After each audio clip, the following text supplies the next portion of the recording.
My name is Ellis Arnold. I serve as one of the Associate Conference Ministers for the Iowa, Nebraska, and South Dakota Conferences of the United Church of Christ. And friends, it is good to be with you this morning.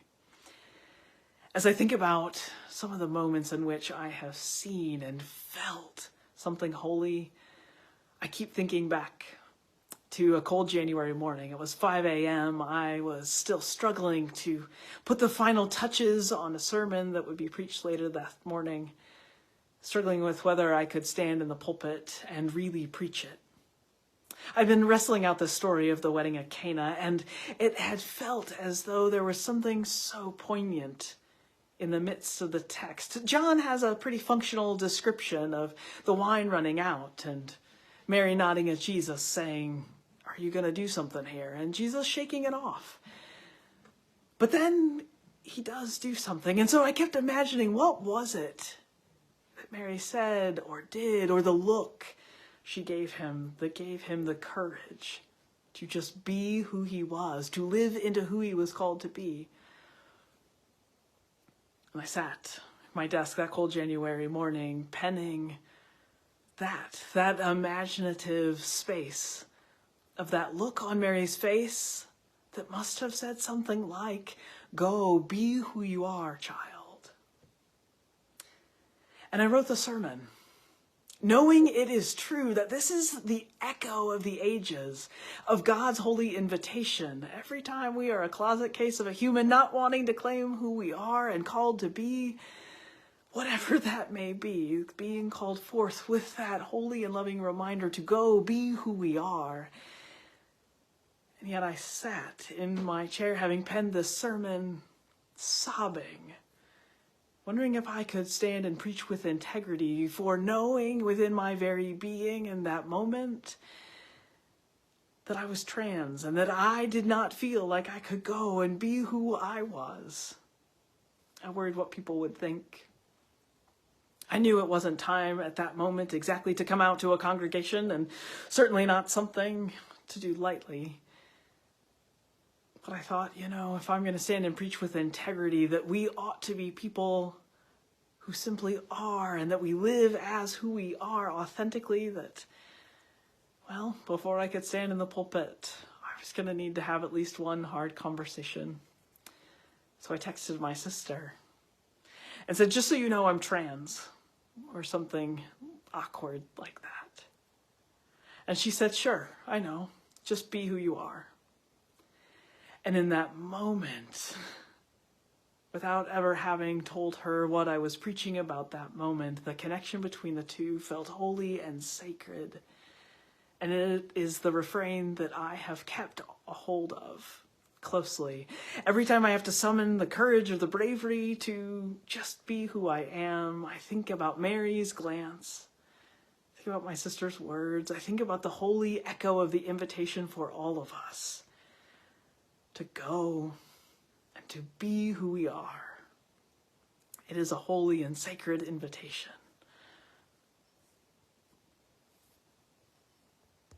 Hello. For those of you who don't know, my name is Kelsey. Jessica asked me to speak today about how God was present in my coming out. I am bisexual or pansexual. I use either term. And I am happily married to a man and have been for 15 years. So my coming out has been in stages, mostly because I've been married since I was 19 years old. So because I got married at such a young age, I never really had a lived life as a bisexual person.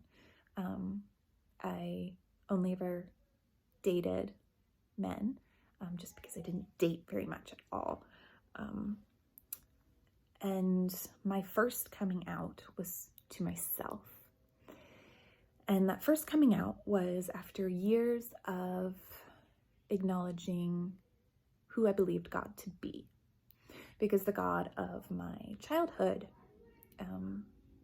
said being gay was a sin. But that really wasn't the God I believed in. It just took me many, many years to find them and to find the beliefs I actually had and not the beliefs that had been fed to me. So the first coming out was knowing that God was there and they loved me and that they would not shun me because they made me. My second coming out was to my husband. And God was there as well because he granted me a husband who understood, who knew that despite me being a bisexual woman, I was happy and content and madly in love with him. And that this step was not a step away from him. It was a step toward him, because I now could love him with fully acknowledging who I am as a person. The next stage of coming out was coming out to people at large. And that was one I struggled with quite a bit. Because I was married at 19, I didn't really have that lived life of being a bisexual woman. So who am I to come out? Because I have the privilege of being perceived as straight. So it was a struggle. How do I come out to others without it making it all about me? And God was there as well to give me guidance and patience. And my eventual decision was that I use it as a tool to help others. So I am out. I am not afraid to let people know, but I also step back and listen to others' voices. I am out because I want my children to know that it's okay to be out. I'm out because this is who I am, and I don't want to hide that. I'm out because I believe in a God that loves everyone. And I'm out because I want those who aren't to have someone to come to. And that's why I can't see it. I have this, my rainbow tattoo. Not all those who wander are lost. Because I wandered for a lot of years, struggling, trying to know who I am as a woman, who I am as a person. And that was a coinciding path with who I am as a Christian and who I believe God to be. And I don't think I would be where I am today, as strong of a person as I am, have as strong a marriage as I do, if I had not made the decision to be true to myself and say proudly that I am a bisexual woman. Greetings, Grinnell United Church of Christ. I'm Pastor John Chaplin, and I was asked by Pastor Jessica to respond to the question, how was God present with you as you came out? Now, granted, my initial coming out process was over 40 years ago, so I'm old. The memory is a little vague. But Jessica also alluded to how coming out is also an ongoing process that rings true as one encounters new scenarios and circumstances in their life. Also, when you identify and bond with sort of specific subcategories within the LGBTQ umbrella, that can also seem like yet another coming out process. Sometimes it seems like layers upon layers of coming out. But my sense of the divine in all that is that driving spiritual force of being called forth as I was meant to be, experiencing God as a authenticity type thing. Carter Hayward, in her book Saving Jesus from Those Who Are Right, puts it this way. Jesus was someone through whose presence and with whom friends and strangers began to notice the power of God stirring among them, with them all, perhaps actually in them from moment to moment. God's power is ours to be called forth by the one who sees us as we're meant to be in the fullness of our humanness. That was the essence of Jesus' ministry, to see us as we are meant to be and to call us forth. End of quote. Isn't that what it's all about in our lives as well? To see one another as we are meant to be and to call one another forth. Creating an atmosphere where folks can bring their whole selves into worship, into community, and into justice making. Thanks be to God. Hello everyone, my name is Reverend Darrell Goodwin and I serve as the Associate Conference Minister of the Iowa, Nebraska, and South Dakota Conferences, and it's such a joy to be with you all at Grinnell UCC on this special day. I'm answering the question about a coming out story, and something specific came to mind. About 13 years ago, I was living here in Omaha working at Creighton University, and I was serving the church, very involved in the church, but very involved in a conservative church, the church that I was born in. And at the time, I was dating someone, and my partner was coming to church with me, and actually the worship leader at this conservative church. And we were going to church every Sunday as friends. The pastor and his wife would often interact with us. The members of the church would often celebrate us as best friends, but there was no authenticity about who we were together as a couple. And I remember one night going home, praying the prayer that many people who are Christian and invested in church pray. Lord, please deliver me. Deliver me from these feelings, deliver me from this relationship even, because I wanted to be fully invested and committed to my church. And I knew that, quote, my lifestyle was not in conversation with that. So on this particular night, I was in my townhouse in Omaha, and I was crying and screaming out in prayer, asking God to truly deliver me. In the midst of wiping tears and still calling out, wondering if God would hear me, I heard a voice say, "You're praying for the wrong thing." In my mind, everything in me was against that voice, because that voice was trying to yet again distract me from what God was calling me towards. And so again, I dismissed the voice and became as gentle and sweet as it was before. You're praying for the wrong thing. And in righteous anger, I screamed out loud in my apartment, "Then what should I pray for?" And the voice simply and gently said, "Pray for deliverance from yourself." Friends, I realized in that moment as I said those simple words, "God, deliver me from myself," that it wasn't at all God who was withholding freedom from me. It wasn't at all God who had rejected me. It wasn't at all God who was forcing me to stay within this boxed understanding of who I could be as a minister and as a faithful church member. It was me. It was that I had allowed those traditions and those beliefs and those systems to prevent me from being fully who God had called me to be.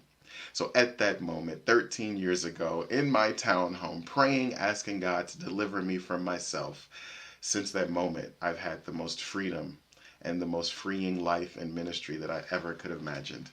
Sometimes it's not just about other people, it's about us. From that moment, God did deliver me from myself, and I get to serve you in ministry as a result. It's an interesting question to ask how I've experienced God's presence as I've come out over and over again. Because I'm so good at jumping to where I didn't feel God's presence, or I felt the sting of human rejection. So to think about God's presence is a little bit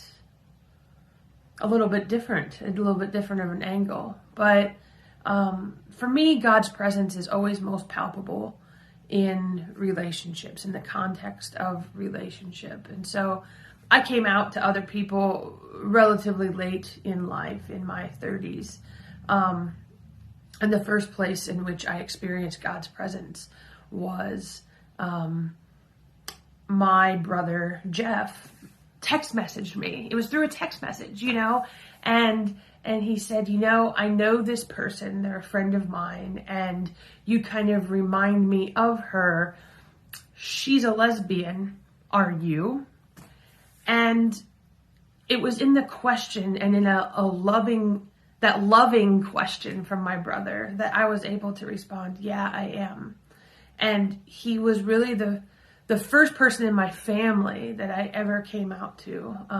I'd come out to friends, and then the church I was at the time. And years before all of that, when I was 19, I'd come out to myself and mentioned it to one friend, and that went really poorly. But my brother in that moment really pushed open a door that allowed me to walk through it in a way that wasn't intimidating at all, and was very loving. And I certainly felt God's presence there. I always had God in my heart. Not the most religious fellow in the world, but the bad and good that I've got through in life is from prayer and love from family and friends. The hardest part coming out to me was hurting the people that only knew me as a heterosexual married man with a beautiful daughter, which is the biggest gift I have, is my daughter. But I spent 30 years of my life pleasing everyone else but myself. Now, being gay doesn't, distinguish who you are. I'm gay, but that's not who I am. That's not what I'm made up of. I'm made up of a good guy who really loves family, had major hard times in my life.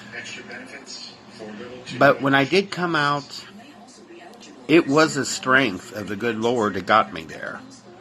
Because I realized that if I am going to be, if people aren't going to accept me, I was so worried about rejection, But when I did it, I was so amazed at the people that were so happy that I became honest with myself. And I was strong enough, with God's will, to be honest with everyone who I love. It's not easy for everyone. I was raised in a household full of jocks. Everyone was an athlete, everyone was this, everyone was that. But I was blessed with a good father who said, son, if you want to be a ballerina, be a ballerina. But my biggest support was from the good Lord and my father. My dad, I was so proud of him when I came out, because he said he always knew, but he wasn't going to push it, and that he loves me unconditionally. In fact, he went to the library and read books on having a gay offspring. So, like I said, God got me through life before I came out. He gave me the strength to come out, and he gives me the strength to live the life I have today, which is being honest to myself. Being honest to yourself makes you honest to the world, and I'm happy. I hope this helps, and God bless. Bye.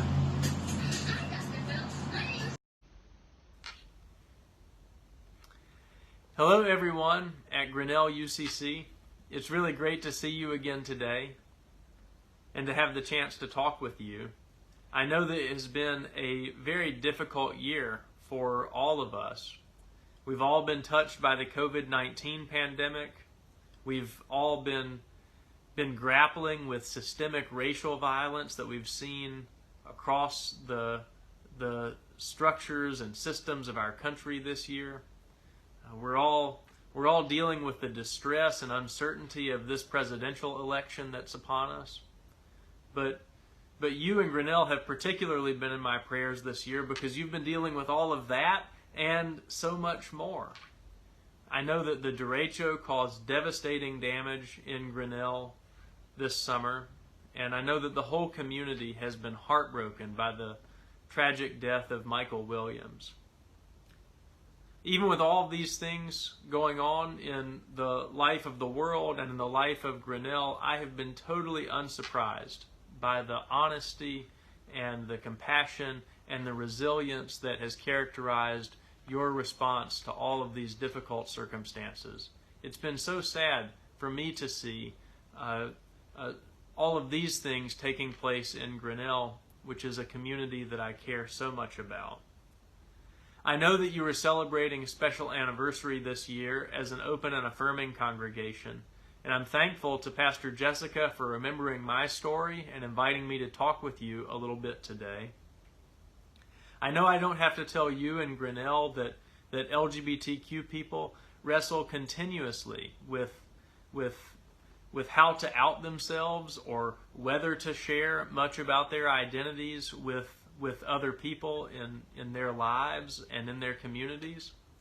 But my experience of Grinnell UCC was that you were so clear about your values, so clear about who you are and who God called you to be as a community, that I never had to worry about being accepted as a gay person in ministry with you. And I've always been grateful for the safety and security and acceptance that you extended to me. Your kindness has now been part of my story, and it's part of how I understand the love and the graciousness of God. And I know that your hospitality to all people continues to shape the experience of queer identifying people who are in Grinnell today. So keep telling your good news. You know that there are lots of people living in fear or in silence or in isolation, and they will see the gospel in you. They will hear the good news from you. It has shaped my life, and it will shape the life of others, what you share about the goodness of God. I really miss you. I love following you on social media. I'm really grateful for the chance to talk to you today. It means so much to me to see all that you are doing in ministry. You are in my prayers, and I'm sending you my best wishes. Take care.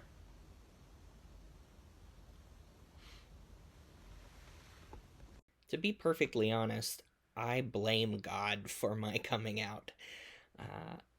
I had developed a really deep contemplative prayer practice with the help of my spiritual director, who was a Catholic sister, and she put me through the Ignatian spiritual exercises, which ruined me, as I like to say, by getting me in touch with what it really meant for me to encounter Jesus and follow him, and to encounter myself and my vocation in the broadest sense of that word, who and what God was calling me to be. And I think that it was that practice, Ignatian contemplative practice, that really led to my encountering myself more honestly and with more courage than I'd previously been capable. And that led to my decision that for my own spiritual integrity and mental health that I needed to come out as trans. The fallout of that was painful. I lost a job, I lost friends, I lost a community of faith. But I also discovered that coming out is a sacrament. It is an outward sign of a deep inward grace, and a special vehicle for divine power to know deeply our own belovedness, just as we are, and to know in a new way the courage to be who we are, in the knowledge that regardless of what the world may throw at us, authenticity is a virtue. And so God has been deeply present to me throughout my transition process. I'm now happier than I've been in a really long time, happier than I knew was possible. And all of that comes from the grace of knowing myself to be beloved and not having to hide myself in order to live as who God made me.